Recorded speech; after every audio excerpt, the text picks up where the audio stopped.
Never thought I'd become the kind of man who could look another person in the eyes and feel nothing. I spent 31 years believing I was reasonable, patient, the kind of guy who talks things out, who gives people the benefit of the doubt, who trusts that if you do everything right, the system will catch the people who don't. Then I came home from a job site 2 days early and found my grandson locked in a basement utility room with a dead fish on the shelf and a bucket in the corner, and everything I thought I knew about myself turned out to be wrong. My name is Thomas Briggs. I'm 54 years old. I work construction project management out of Columbus, Ohio. Commercial builds. Nothing glamorous, but it pays well and keeps me busy since my wife Carol passed 6 years ago.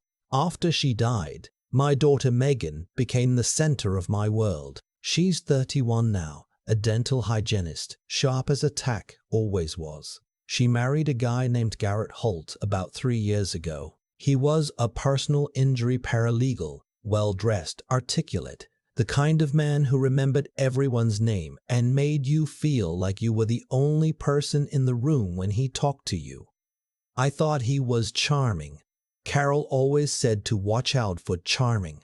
Megan and Garrett had a son, my grandson Owen. He was 6 years old when this happened. Blonde hair, big gap where his front teeth used to be, obsessed with dinosaurs the way only a 6-year-old boy can be obsessed with something. He had this one plastic triceratops he carried everywhere. He called it Spike. He'd had it since he was 3, and the paint was worn off the horns from being handled so much. I worked on a project in Cincinnati that spring, about an hour and 40 minutes from Columbus. A hospital expansion, 18 months of work. I drove home most weekends, but sometimes the schedule kept me out there, Monday through Friday straight. Megan would bring Owen to visit me on the job site sometimes, let him wear my hard hat, and ask the crane operator questions until the guy's ears fell off. Those were good days. The week it happened, I was supposed to stay in Cincinnati through Sunday. The general contractor called a halt Thursday afternoon because a structural inspection came back with issues on the east wing. Nothing catastrophic, but nothing we could work around either. Whole site shut down pending review. I could have gotten a hotel, gone out, watched the game at a bar. Instead, I packed my truck and drove home because I had no reason not to. It was a Thursday evening, around 6:30. I still had a key to Megan and Garrett's place from when I'd watched Owen the previous Thanksgiving. I never used it unannounced. I'm not that kind of father-in-law. But I tried calling Megan twice on the drive and got voicemail both times, so I figured I'd just stop in, say hello, maybe take Owen for ice cream. Surprise visit. The kind of thing grandfathers do. Their house is in Westerville, one of those newer subdivisions where all the lawns look the same and the mailboxes match. Megan's Subaru was in the driveway. Garrett's Lexus was there too. Both cars home on a Thursday at 6:30 should have meant someone would answer the door. Nobody answered. I knocked twice, rang the bell, heard nothing from inside except the television on low somewhere. I tried the handle and it was unlocked, which surprised me. I pushed the door open a few inches and called out.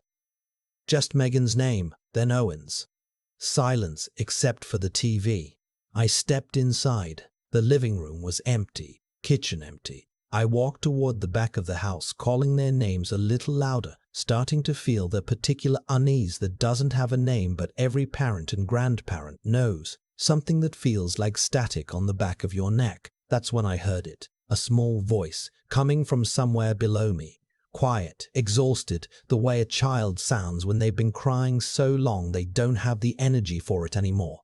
I followed it to the door that led down to the finished basement. I went down the stairs and into the rec room. TV set up, couch, Owen's Lego table in the corner. And then I heard it again. Clearer now. Coming from the utility room at the far end. The door had a sliding bolt on the outside, the kind you'd use for a shed or a workshop. The bolt was thrown. I remember standing there for a second, just staring at that bolt, like my brain couldn't process what it was telling me. Then I heard Owen say very quietly, like he'd given up expecting an answer, "Hello?" I pulled that bolt so fast I nearly took the door off its hinges. Owen was sitting on the concrete floor with his back against the water heater. He was in pajamas, the dinosaur ones he'd had since Christmas, a little too small now. He had Spike the Triceratops in his lap. The room was maybe 8 by 6 feet, water heater and furnace taking up one wall, some storage shelving with cleaning supplies and a few of Owen's fish supplies on the other. His fish, a little betta he'd named Captain, was floating at the top of the tank on the shelf. Had been for a while, from the look of it. Owen looked up at me, and his face did something I will never forget as long as I live. It just collapsed. Like he'd been holding something together for a very long time, and seeing me meant he didn't have to anymore. He didn't scream or cry loudly. He just started shaking and reached his arms up like a toddler wanting to be carried. I picked him up. He weighed almost nothing. "Grandpa," he said into my shoulder, "just that, just my name." It took me a minute before I could speak. "I've got you, buddy. I've got you. I've got you. How long have you been in here?" He pulled back and looked at me with these eyes. I keep coming back to his eyes. Red-rimmed, dried tear tracks on his cheeks. The look of a child who'd been trying very hard to be brave. "Since Tuesday morning," he said. "Before school." I looked at my phone. It was Thursday, June 8th. 48 hours. He'd been in that room for 48 hours. There was a half-empty water bottle on the floor next to him, and a sleeve of crackers, almost gone. No blanket, no pillow. The temperature in the utility room had to be 10 degrees warmer than the rest of the basement from the water heater running. I walked him upstairs. I got him a glass of milk and a bowl of cereal because it was the first thing I saw and I needed him eating something. He ate without speaking, quickly, like he wasn't sure if someone would take it from him. I heard movement from upstairs. Garrett coming down. He appeared at the kitchen doorway in gym clothes, took one look at us, and his expression went through about 4 different things before settling on something I can only describe as calculating. "Tom," he said, "didn't know you were coming." "Clearly," I said. Owen needed some time to think about his behavior. Don't. I said it quietly. "Don't do that in front of him." Megan came down a few minutes later. She looked terrible, pale, dark circles, the particular look of someone who hasn't slept and is drinking too much wine to compensate. When she saw Owen sitting at the table, she stopped in the doorway and pressed her hand over her mouth. Not surprise, guilt, shame. The look of someone who had been telling herself a story that didn't hold up anymore. "You knew," I said to her. She couldn't answer me. Garrett stepped forward with his lawyer voice on. "This is a private family matter, Tom. Owen is fine. He had food, water. He's been in a utility closet for 2 days. My voice came out very steady, which surprised me. "His fish is dead. He ate half a sleeve of crackers. Kids need discipline. Real discipline. You and Carol raised Megan soft, and look how I didn't hit him." I want to be clear about that. I wanted to. Instead, I picked up my phone and called 911. Garrett went cold. "You'll regret this." "Maybe," I said. I told the operator my grandson had been confined with adequate food, water, or supervision for approximately 48 hours. I gave the address. I sat on the floor next to Owen's chair while we waited and let him tell me about Captain the Fish, about how Captain had stopped moving on Wednesday and Owen had been watching him from across the room ever since, hoping he'd start swimming again. The paramedics arrived with the police. Owen was checked out at Nationwide Children's. Mild dehydration, no serious physical injuries, but the ER pediatrician pulled me aside and said the psychological evaluation would be necessary. She'd seen enough cases to know what prolonged confinement did to young children, she said. Her face was carefully professional, but her jaw was tight. Garrett was questioned that night. He wasn't arrested. The detective, a woman named Harris, explained to me with visible frustration that Ohio's child endangerment statute required a higher threshold than what they had documented so far. They needed more. She said it like she was apologizing for the law. Megan told the police she hadn't realized how long it had been, that she'd been struggling, that Garrett had told her Owen needed firm boundaries and she'd trusted him. She started crying halfway through and couldn't stop. I looked at my daughter and felt two things at the same time: grief for her and a cold fury I didn't know what to do with. I got temporary emergency custody that night through a family court judge the county had on call. First good thing that had happened in 12 hours. Owen stayed with me. He slept in my bed that night because he didn't want to be alone, and I lay awake in the dark listening to him breathe and thought about Garrett Holt driving home to my daughter's house, taking a shower, eating dinner, going to sleep like a man who had nothing to answer for. The next week was a blur of child services interviews, family court filings, pediatric psych evaluations. Owen's therapist, a gentleman named Dr. Teffel Aberanathy, who had a small tank of live fish in his waiting room. I'll always be grateful for that detail. The fish, said Owen, was exhibiting trauma responses, nightmares, flinching at closed doors, clinging. I went to every appointment. I took 2 weeks off work, called in every favor I had with the project manager, and sat in waiting rooms reading outdated field and stream magazines while my grandson talked to professionals about what it felt like to be locked in the dark. The preliminary hearing was 10 days after the incident. Garrett appeared in a charcoal suit with a Mont Blanc pen clipped to his breast pocket and his own attorney, a woman who specialized in family law, sitting beside him. The charges were child endangerment. 1 count, a misdemeanor at that stage. The prosecutor was a tired-looking man named Caldwell, who clearly had 20 other cases he'd rather be working on. Garrett's attorney argued it was a behavioral discipline method used by the family, not unusual, not criminal, that the child had not been harmed, that the complainant, me, had a history of tension with the defendant and an obvious motive to exaggerate.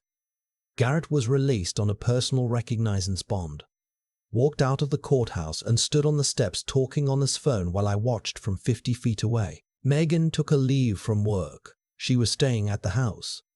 I didn't fight that battle yet. I had Owen. That was what mattered.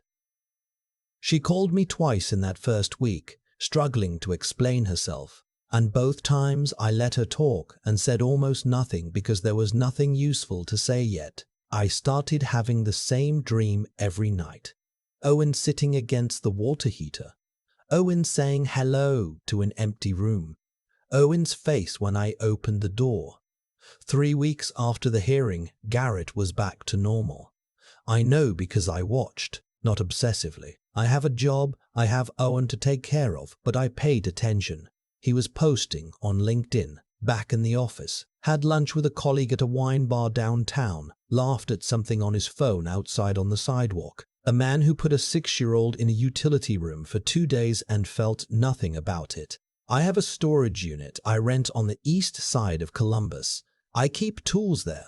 Some of Carol's things I can't bring myself to get rid of. Equipment from an old side business I used to run. There's a back room in the unit, walled off with a ventilation grate and a light switch.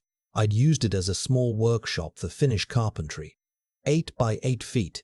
Concrete floor. I want to be honest about when I made the decision.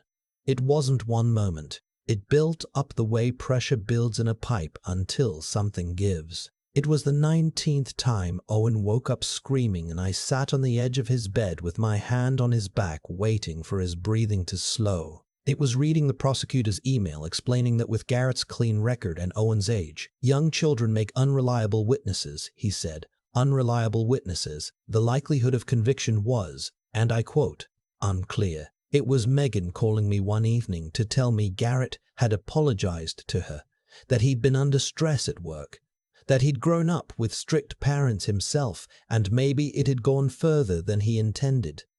I thought about that last part for a long time. Strict parents. I thought about Owen saying hello to an empty room for 2 days. I told Megan I understood. I was polite. I hung up and drove to my storage unit and sat in that back room in the dark for about 10 minutes, measuring it, feeling what 8 by 8 felt like with the door shut. It wasn't even warm. It wasn't a Texas summer. and I still lasted about 9 minutes before I had to push the door open and breathe. Owen had lasted 48 hours. He was 6 years old. Garrett left his office in the short north every day between 5:45 and 6:15. I knew because I'd driven past twice. He parked in a covered garage 2 blocks over. The walk between the 2 buildings took him through a stretch of the garage that was quiet in the early evening after most commuters had already gone. On a Wednesday night, I waited. I want to say I had a plan. What I had was a length of rope, a set of zip ties, a roll of duct tape, and 31 years of trusting a system that had just told me my grandson was an unreliable witness. I also had a Maglite flashlight I'd carried on job sites since 1998, heavy enough to use as a lever or a warning. I didn't need it as a weapon. When Garrett saw me step out from behind the concrete pillar, he stopped walking. "Tom." He said it the way he said everything, measured, controlled. "You're making a serious mistake." "Walk," I said. "I'll call the police." "Go ahead." "I'll call the police." "Go ahead. Tell them you're alone in a parking garage with the grandfather of the child you locked in a basement." Something shifted in his face. Not fear yet. Something more like recalculation. I had parked the truck close. It took less time than I would have expected. He didn't fight as hard as I thought he would, which told me something about him. Men who hurt children are almost always cowards with everyone who can fight back. I drove to my storage unit. The back room was ready. I'd put in a sleeping bag. More than Owen had gotten. A gallon jug of water. More than Owen had gotten. A package of peanut butter crackers. A 5-gallon bucket in the corner. I turned the light on. When I pushed Garrett inside and he turned around, zip ties on his wrists, tape across his mouth, I looked at him for a moment and said one thing. 48 hours. You had Owen for 48 hours, now we're even. I closed the door. I threw the bolt. For the first 6 hours I could hear him, pounding, muffled shouting through the tape, something that sounded like furniture being shoved. There was no furniture, just the sleeping bag. Just the sounds of a man who'd never been helpless before discovering what it felt like. I came back every 2 hours, not to taunt him, because I needed to know he was alive, and because I needed him to know I was there. I slid the vent open each time. There was a small panel near the floor I'd made when I built the room, and I spoke to him through it. Hour 2. I told him Owen had been awake for this long when I found him, trying to ration a bottle of water, because he didn't know when someone was coming back. Hour 4. I told him that Owen had stopped crying by about hour 4, according to what Owen told his therapist without realizing he was building a timeline. That by hour 4, he'd understood the crying wasn't bringing anyone, so he talked to Spike instead. He told Spike about dinosaurs. He explained to a plastic toy triceratops alone in the dark everything he knew about the Cretaceous period. Hour 6. Garrett had stopped pounding. When I opened the vent, he was quiet for a moment. Then, "Please." His voice had changed. The paralegal tone was gone. I told him Owen had said please too. Megan had told me that, crying on the phone, something Owen had mentioned to Dr. Abernathy, that he'd said please to the door, out loud, to a door. "Please let me out. Please." Nobody came. Please. Nobody came. I closed the vent. Hour 12. Garrett was crying. I know because I could hear it from outside, a sound no adult man wants another person to hear him make. When I opened the vent, he said he was sorry. He said he understood now. He said he understood now. He said he'd plead guilty. He'd take whatever they offered. Just please let him out. I told him Owen had been talking to Captain the Fish at hour 12, still checking to see if Captain was swimming, still hoping. I told him Captain had died sometime during hour 18 or 20, based on what the vet tech told me when I brought the tank in afterward. Owen had watched his fish die alone in that room with him and had no way to do anything about it. Garrett didn't say anything for a while after that. Hour 24. I had a voice recorder app running on an old Android phone I'd bought with cash at a dollar store in Newark. I slid it through the vent slot before I spoke and didn't mention it. Garrett had been bargaining since hour 12, promising things. At hour 24, the bargaining got specific.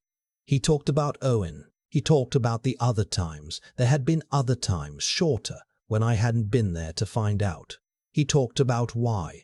The strict parents, the boarding school, the belief that children needed to break before they could be built right. He said things I will not repeat here. He said them to the dark, to a closed door, not knowing a phone was recording every word. I let him out at hour 48. Not because I'd planned exactly 48 hours. I'd planned 48 hours. It was symmetry. It was the only thing that made sense to me. He was on the floor in the corner with the sleeping bag wrapped around his shoulders. He used the bucket. He couldn't stand up immediately. I gave him water, waited, then cut the zip ties. He looked at me with the eyes of a man who'd had something taken from him that he hadn't known he had. Something taken from him that he hadn't known he had. Not dignity, something older than that. The certainty that the world would not put him in a room and leave him there. The recording, I said. You talked at hour 24. You said things. I have them. He didn't answer. When I hand that to Detective Harris, she'll have enough. And she will have enough, or I'll find a way to make it public that I'm not ready to discuss yet. I paused. Or you plead guilty at the next hearing and take whatever Caldwell offers, and you never come within 500 feet of Owen again. Your choice. I drove him to the short north and dropped him 2 blocks from his car. He didn't say anything when he got out.